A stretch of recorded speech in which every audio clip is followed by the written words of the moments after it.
Karūgs visod ir bijis viens no redzamākos, emocionāli stiprākos un politiski jūtīgākos simbolu. Tymā ieliktas vērtības i spāks, kas var ne tik viņu pīceļt kojos vasalas tautas, bet arī laust zobonus, koklus i likteņus, raisiet diskusijas, likt meklēt patīsību. 2023. gads aprelī bijušais valsts prezidents Egils Levits apstiprināja pirmo latviešu viesturiskos zemes Latgoles karūgu. Tyms ir zilu ar baltu horizontālu strēpi pa vidu.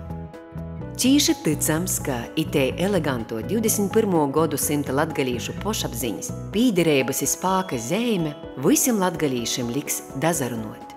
Itei karūga versija iz prīšku lītojama kā Latgoles novada simbols.